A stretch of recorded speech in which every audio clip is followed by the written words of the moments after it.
പ്രാർത്ഥനയുടെ കരങ്ങൾ ഉയർത്തുന്നവർക്ക്, ദൈവഭക്തരെന്ന് നമ്മൾ തന്നെ വിചാരിക്കുന്നവരാണ്, ആണോ അല്ലയോ, പക്ഷെ ആണ് എന്ന് വിചാരിക്കുന്നവരാണ് നമ്മൾ.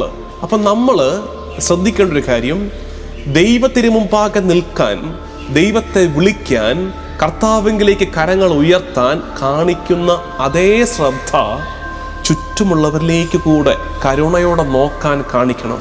പക്ഷെ ഭയങ്കര പ്രാർത്ഥനക്കാരി എന്നൊക്കെ പറയുന്ന നമ്മുടെ ചിലരുടെയൊക്കെ കാര്യത്തിൽ ചിലപ്പോൾ ആപ്ലിക്കബിൾ ആണ്. എന്തെന്നറിയാമോ?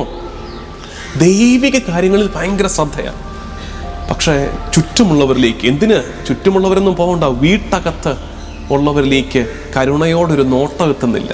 അവരുടെ ഇത്തിരി പോകുന്ന സങ്കടങ്ങളെ ഒന്ന് അഡ്രസ്സ് ചെയ്യാൻ നമുക്ക് പറ്റുന്നില്ല, ഒന്ന് കൂടെ ഇരിക്കാൻ പറ്റുന്നില്ല. നമ്മുടെ കുഞ്ഞുങ്ങളുടെ അടുത്ത് അവർക്ക് വേണ്ടത് ഒരു സുവിശേഷ പ്രസംഗകനെയല്ല, അവർക്ക് വേണ്ടത് ഒരു അപ്പായെയാണ്, ഒരമ്മായെയാണ്.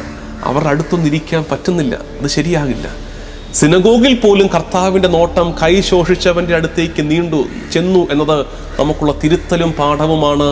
ദൈവത്തെ സ്നേഹിക്കുന്നവർ അതേ ശ്രദ്ധയോടെ ചുറ്റുമുള്ളവരെ സ്നേഹിക്കാൻ കടപ്പെട്ടവരാണ്, ബാധ്യസ്ഥരാണ്. മറ്റുള്ളവർക്ക് നന്മ ചെയ്യുന്നതിൽ നിന്ന് നമ്മളെ തടസ്സപ്പെടുത്തുന്ന നിയമങ്ങൾ, അത് ദൈവം ആഗ്രഹിക്കുന്ന നിയമങ്ങളാണോ എന്ന് നമ്മൾ ഇനിയൊന്ന് വിലയിരുത്തേണ്ട കാലമായി.